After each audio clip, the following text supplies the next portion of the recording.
Miller Orr model of cash management. तो अभी देखो हमने लास्ट में बाउमॉल मॉडल पढ़ा था हमने, और अब हम पढ़ने जा रहे हैं मिलर और मॉडल क्या होता है कैश मैनेजमेंट का। दोनों ही काफी इंपॉर्टेंट है, ठीक है। ये किस में पढ़ते हैं हम, फाइनेंशियल मैनेजमेंट के अंदर हम ये पढ़ते हैं, जो कि हमारे लिए काफी इंपॉर्टेंट बन जाता है पेपर के पॉइंट ऑफ व्यू से, क्योंकि इसमें क्या है थियोरिटिकल जो है क्वेश्चन आता है कि मिलर और मॉडल क्या होता है, या फिर दूसरा जो बन सकता है वो है बाउमॉल मॉडल ऑफ कैश मैनेजमेंट क्या होता है। तो स्टार्ट करते हैं इसमें भी हमारे पास वही थोड़ा कंटेंट मैंने आपके लिए लिखा है, इतना कंटेंट लिखा है कि आपको अच्छे नंबर मिल जाएंगे। देन डायग्राम आएगा और फॉर्मूले को हम समझाएंगे। क्लियर हो गया। न्यूमेरिकल क्वेश्चन इसके ऊपर नहीं आता है, ना ही बाउमॉल के ऊपर न्यूमेरिकल क्वेश्चन आता है। समझ में आता है? तो स्टार्ट करते हैं। पहला point, Baumol model is not suitable, यानी ये सुटेबल नहीं है इन दो सर्कमस्टेंसेस, यानी ये उन सर्कमस्टेंसेस के लिए सुटेबल नहीं माना गया है। When the demand for cash is not steady, steady मतलब होता है स्थिर। क्या होता है? स्थिर। तो जहां पे कैश का जो डिमांड है स्थिर नहीं है ना, वहां पे ये सूटेबल नहीं है। इसका मतलब जो बाउमॉल मॉडल वहां पे एप्लीकेबल होता है जहां पे कांस्टेंट लेवल रहता है कैश का, यानी कैश एक जैसा रहता है, वहां पे तो बाउमॉल यूज होता है। पर जहां पे कैश फ्लक्चुएट होता है, यानी अप या डाउन आता है, वहां पे बाउमॉल मॉडल नहीं लगता है। Clear. And can not be known in advance, और इसको आप एडवांस में नहीं जान सकते। Can not be known in advance, जहां पे आप कैश का जो लेवल है क्या चाहिए, अगर आपको एडवांस आप नहीं जान सकते तो समझ जाओ कि वहां पे बाउमॉल मॉडल नहीं लग सकता, क्योंकि बाउमॉल मॉडल हमेशा वहीं लगेगा जहां पे कैश एक जैसा रहेगा, आपको पहले से पता होगा कि इतना कैश चाहिए। क्लियर। दोबारा बोल रहा हूं मैं, Baumol model is not suitable in दो circumstances when the demand for cash is not steady, यानी बाउमॉल मॉडल उन सर्कमस्टेंसेज के लिए अच्छा नहीं है, वहां पे एप्लीकेबल नहीं होता, वहां पे सूटेबल नहीं है, जहां पे कैश है ना, डिमांड फॉर कैश जो है स्टेडी नहीं है। स्टेडी मतलब स्थिर नहीं है, ठीक है ना। स्टेडी मतलब स्थिर और नॉट स्टेडी मतलब स्थिर नहीं है। क्लियर। और can not be known in advance, और जहां पे आप कैश कितना आपको चाहिए आप एडवांस में नहीं जान पा रहे हो, तो समझ जाओ वो बाउमॉल मॉडल नहीं, क्योंकि बाउमॉल मॉडल में सब कुछ आपको पहले से पता होता है। क्लियर। आगे इन अदर वर्ड्स, जो मर्टन मिलर था, ठीक है, एंड डैनियल और थे, ये दो बंदे थे, जैसे वहां पे भी मैंने लिखवाया था ऐसे यहाँ पे भी लिखवा रहा हूँ। मर्टन मिलर और डैनियल और सजेस्टेड अ मॉडल, इन्होंने सजेस्ट किया था एक मॉडल जो कि ओवरकम करता है, ओवरकम मतलब दूर करना या फिर सॉल्व करना, द लिमिटेशन ऑफ बाउमॉल मॉडल। इन्होंने बाउमॉल मॉडल की जो लिमिटेशन थी उसको दूर किया था। क्या लिमिटेशन की? That does not allow irregular cash flow, कि बाउमॉल मॉडल कभी भी इररेगुलर कैश फ्लो को क्या नहीं करता, अलाउ नहीं करता, क्योंकि वहां पे जो कैश फ्लो होता है बिल्कुल एक जैसा होता है। क्लियर हो गया।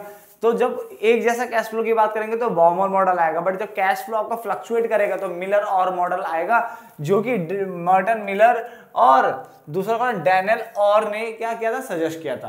क्लियर हो गया। यहां तक दो पॉइंट आपको समझ में आते हैं, ठीक है। बार बार रिपीट कर रहा हूं मैं ताकि आपके दिमाग में क्या ये अच्छे से घुस जाए। Then point number third, they assume that cash balance changes, जो कैश बैलेंस है वो आपका चेंज होता रहता है। कैसे चेंज होता है? रैंडमली, रैंडमली आपका ये चेंज होता रहता है। फ्रॉम कैसे, कैश टू मार्केटेबल सिक्योरिटी, या तो कैश से मार्केटेबल सिक्योरिटी में इन्वेस्ट होगा, या फिर मार्केटेबल सिक्योरिटी को बेच करके क्या निकलेगा, कैश निकलेगा। तो cash to marketable securities and marketable securities to cash. तो जैसे जैसे मैं अंडरलाइन कर रहा हूं आप भी प्लीज अंडरलाइन कर लीजिए, इससे क्या होता है याद करने में आसानी हो जाएगी। मैं दोबारा बोल रहा हूं, अंडरलाइन करने का मतलब सिर्फ एक सिंगल लाइन खींचना नहीं होता, ठीक अच्छे से उसे घोट दो ना पेन से।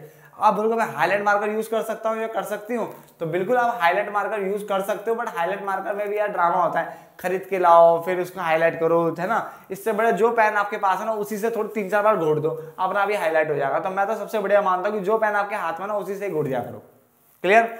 तो अब तक के जो हमारे 2 पॉइंट थे मैं उनको रिपीट कर रहा हूं अच्छे से आपके दिमाग में फीड करने के लिए इन चीज को, कि जो बाउमॉल मॉडल था वो सूटेबल नहीं था उन दो सर्कमस्टेंसेस के लिए, when the demand for cash is not steady and can not be known in advance. In other words, जो मर्टन मिलर था एंड डैनियल और था, उसने सजेस्ट किया था एक मॉडल जो कि ओवरकम करता है, यानी दूर करता है लिमिटेशन को, किसकी, बाउमॉल मॉडल को, कि that does not allow irregular cash flow, कि बाउमॉल मॉडल जो है इरेगुलर कैश फ्लो को अलाउ नहीं करता। तो फिर हमने सोचा एक नया मॉडल लाया जाए जो कि इरेगुलर कैश फ्लो को भी अलाउ करे, ठीक है ना। दे एज्यूम दैट, इन्होंने एज्यूम किया कि जो कैश बैलेंस है वो रैंडमली चेंज होता रहता है। इसका मतलब कैश अगर ज्यादा होगा तो उसको हम सिक्योरिटी में इन्वेस्ट कर देंगे, और अगर आपके पास कैश कम है तो सिक्योरिटी को बेच करके कैश लेके आ जाएंगे। तो कैश टू मार्केटेबल सिक्योरिटी और marketable securities to cash, 2 point हो गए हमारे, ठीक है। Point number 3, the Miller Orr model specifies 2 control limit. इन्होंने 2 कंट्रोल लिमिट रखाई। कितने रखी बच्चे? 2 कंट्रोल लिमिट इन्होंने रखी, ठीक है। That is I dot E dot का मतलब होता है दैट इज, एक तो अपर कंट्रोल लिमिट रखी जिसको एच बोला, अपर कंट्रोल लिमिट मतलब एच, और एक दूसरी कंट्रोल लिमिट रखी जिसको लोअर कंट्रोल लिमिट कहते हैं, जिसको बोला हमने एल। तो एक तो अपर कंट्रोल लिमिट इन्होंने एच रख ली, एक लोअर कंट्रोल लिमिट रख दी इसको, जिसको बोलते हैं हम एल। एज वेल एज एक इन्होंने रिटर्न पॉइंट भी रखा, रिटर्न पॉइंट जिसको इन्होंने जेड बोला। रिटर्न पॉइंट को क्या बोला? Z for cash balance. Clear होता है? फिर अपर कंट्रोल लिमिट जो एच है इज द पॉइंट, एक वो पॉइंट होता है beyond which cash balance should not be carried. यानी अपर लिमिट जो हमारा एच है, यानी जो हाईएस्ट लिमिट है, इससे ऊपर कैश नहीं जा सकता, इसने ये बोला। वेयरएस लोअर लिमिट आपकी क्या थी? एल थी, ठीक है। इज द लेवल, ये वो लेवल है of cash balance below which it should not be allow, यानी इसके आगे ये फॉल नहीं कर सकता। इसका मतलब अपर लिमिट से ऊपर कैश जा नहीं सकता, बिलो लिमिट से नीचे कैश गिर नहीं सकता। समझ में आ गया? The firm must try to, firm को कोशिश करनी चाहिए कि वो मेंटेन करे कैश लेवल को, कहां पे?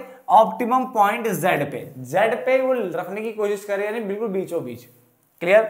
When the cash balance touched the upper limit, जब कैश बैलेंस आपका ऊपर वाली लिमिट को टच कर देता है, तो इसने बोला an amount to H minus Z, यानी हाईएस्ट में से आप जेड घटा लो तो जितना पोर्शन बचेगा आप उसको क्या कर दो? तुरंत इन्वेस्ट कर दो मार्केटेबल सिक्योरिटी में। इन्वेस्ट कर दो, कहां इन्वेस्ट करना है? मार्केटेबल सिक्योरिटीज में, ठीक है ना। एंड कैश बैलेंस अपने आप ही कहां पे आ जाएगा? जेड पे आ जाएगा। इसका मतलब अगर आपका बैलेंस 3 लेवल है, मान लो 1 2 3, क्लियर? ये हाईएस्ट है, ये जेड है, ये लोएस्ट है। अगर आपका जो कैश लिमिट है वो हाईएस्ट पे पहुंच गया है, यहां पहुंच गया है, तो एच में और जेड इनके बीच में जितना भी कैश बैलेंस है उसको उठा करके ना मार्केटेबल सिक्योरिटी में इन्वेस्ट कर दो, जिससे आपका कैश बैलेंस यहाँ पे आ जाएगा। क्योंकि जो पैसा है वो तो कहाँ लग जाएगा? सिक्योरिटी में लग जाएगा, और वहां पे आप अच्छा खासा रिटर्न कमा सकते हो। और अगर आपने वो कैश अपने हाथ पे ही रखा तो इससे क्या होगा? बेचारा होल्डिंग ऑफ कैश हो जाएगा, जिससे आपकी जो होल्डिंग जो कैश होती है, कैरिंग होल्डिंग कॉस्ट होती है, कैरिंग कॉस्ट होती है, बढ़ जाएगी बेवजह। फालतू का पैसा रखना भी तो बेकार ही है ना, तो वही दिक्कत हो। तो अगर आपका पैसा यहाँ पहुंच चुका है तो एच माइनस जेड इतना पोर्शन आपको क्या कर देना चाहिए? इन्वेस्ट कर देना चाहिए मार्केटेबल सिक्योरिटीज में। क्लियर?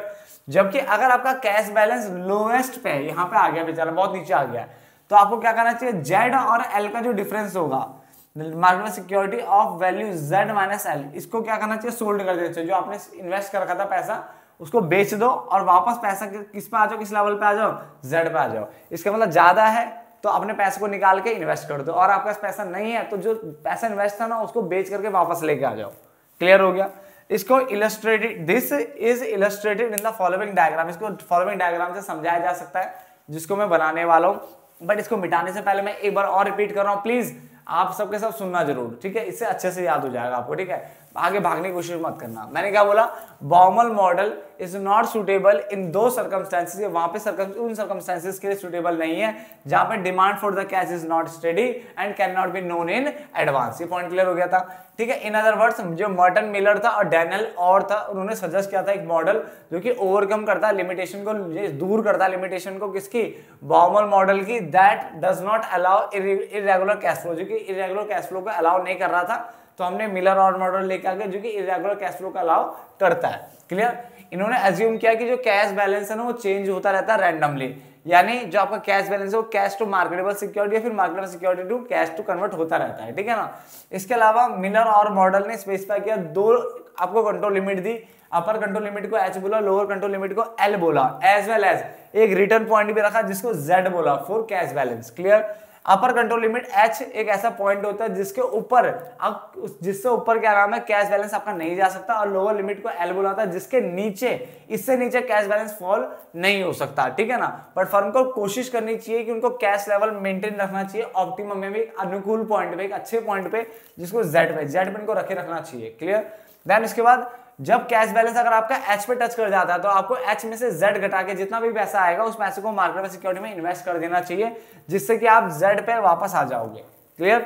और अगर आप लोएस्ट पॉइंट पे हो, एल पे हो, आप लोअर लिमिट पे हो, तो आपको जेड में से एल घटा के जितना जितना भी गैप आ रहा है इतना क्या करना चाहिए, सिक्योरिटी को बेच देना चाहिए, सोल्ड कर देना चाहिए, ठीक है ना, क्या कर देना चाहिए, आर सोल्ड कर देना चाहिए, और फिर वापस कैश बैलेंस आपका जेड पे आ जाएगा।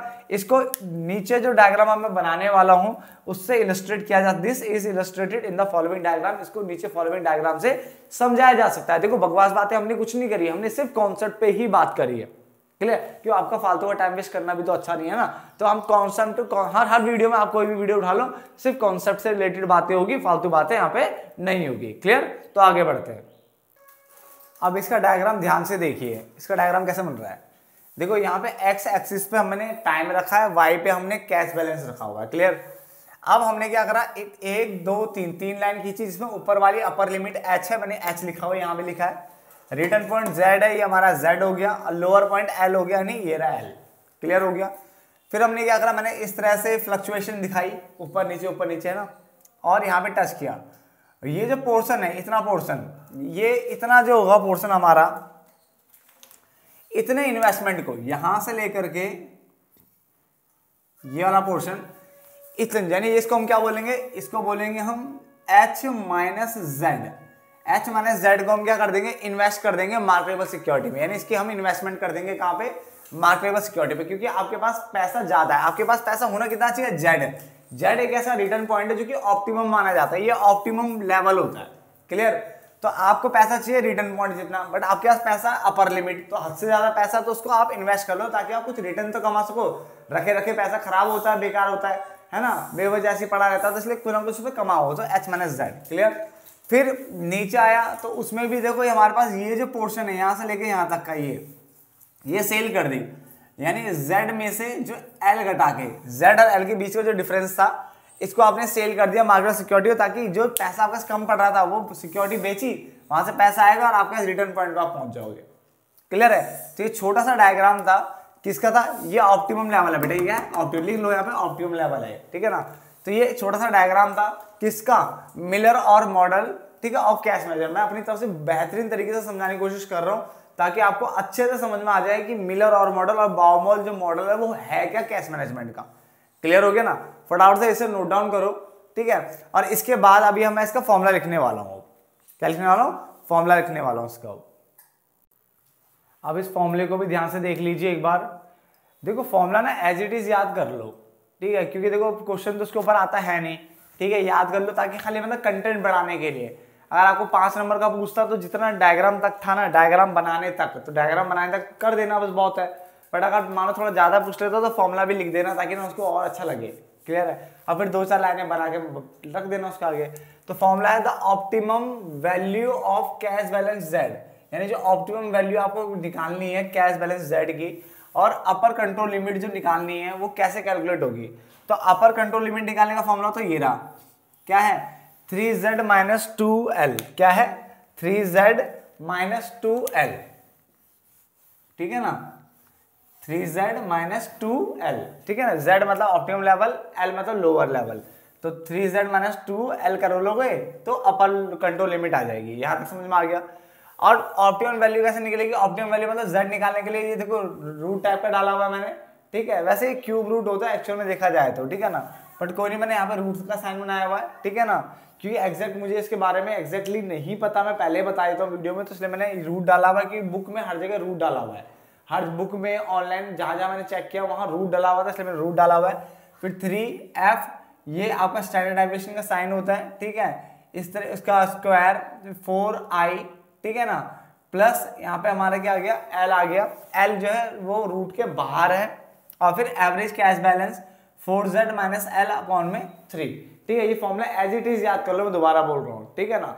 उसके बाद इसने f को बोला fixed cost per conversion, f को क्या बोलते हैं, फिक्स्ड कॉस्ट पर कन्वर्जन बोलते हैं, जबकि जो हमारा स्टैंडर्ड डेविएशन जैसा साइन है इसको बोलते हैं variance of daily change in cash balance. क्या बोलते हैं, variance of daily change in cash balance, इसको ये बोलते हैं, ठीक है। तो यहाँ पे हमने क्या बोला, इस जगह पे हमने बोला हुआ है कि ये जो हमारा f होगा फिक्स कॉस्ट पर कन्वर्जन होगा, ये वेरिएंस ऑफ डेली चेंज, अगर मैं इसको बताऊं ना तो इसको स्क्वायर कर लो, ज्यादा बढ़िया है। क्यों, क्योंकि यहाँ पे स्क्वायर है, देखो ये हमारा स्टैंडर्ड डेविएशन होता है, ये स्टैंडर्ड डेविएशन का साइन होता है, और अगर मैं इसका स्क्वायर कर दूं तो ये वेरिएंस बन जाता है। तो अब स्क्वायर कर लो उसको, स्टैंडर्ड डेविएशन का स्क्वायर कर लो। बुक में तो सिर्फ ये लगा हुआ है, बट आप स्क्वायर कर लेना, ठीक है। Variance of daily change in cash balance आ जाएगा। फिर आई मतलब interest rate per rupee per day, Z मतलब रिटर्न पॉइंट तो पता ही है आपको, और एल मतलब लोअर कंट्रोल लिमिट आपको पता है। देखो जो जो आपको पता है वो कौन कौन से पॉइंट्स है जो आपको पता है। एक तो H 3z minus 2l, higher limit निकालने के लिए 3z में से 2l घटाना है, यहाँ कोई दिक्कत नहीं होगी। एल लोअर लिमिट होती है पता है, z रिटर्न पॉइंट होता है पता है, आई मतलब इंटरेस्ट रेट होता है ये पता है। यहाँ तक ठीक है, ये दो याद कर लो। एफ मतलब फिक्स कॉस्ट पर कन्वर्जन, ये याद रख लो। और स्टैंडर्ड डेविएशन का स्क्वायर है जिसको हम वेरिएंस भी बोलते हैं, of daily change in cash balance, of daily change in cash balance, ठीक है। तो यहाँ पे स्क्वायर कर देना है ऐसे, ठीक है। तो ये फॉर्मूला याद कर लो, ठीक है। जैसा भी है फॉर्मूला याद कर लोगे ना तो थोड़ा लिखने के लिए मतलब कंटेंट मिल जाएगा, क्लियर है ना। तो इस पार्ट को यानी इस वीडियो को मैं यहीं पे खत्म करता हूँ, ठीक है। होप सो, देखो मैंने अपनी तरफ से तो पूरी कोशिश की है इसको समझाने की। थ्योरेटिकल पोर्शन जो थ्योरी थी इसकी आसान है, ग्राफ भी आसान था, बस जो फॉर्मूला है कि इसके ऊपर कभी भी क्वेश्चन तो मैंने खुद नहीं किए क्वेश्चन इसके ऊपर, क्योंकि आते ही नहीं है क्वेश्चन। बट अगर क्या नाम है फॉर्मूला तो आप उसको याद कर सकते हैं फॉर्मूले को, ताकि क्या नाम है पेपर में किया जा सके। जैसे एवरेज कैश बैलेंस कैसे निकलेगा, 4z माइनस एल अपॉन में 3, ठीक है ना। तो आप इसको याद कर लीजिए सारा, ठीक है ना, जिससे क्या आपको अच्छे नंबर मिल सके। तो मिलते हैं नेक्स्ट वीडियो में, तब तक के लिए धन्यवाद दोस्तों।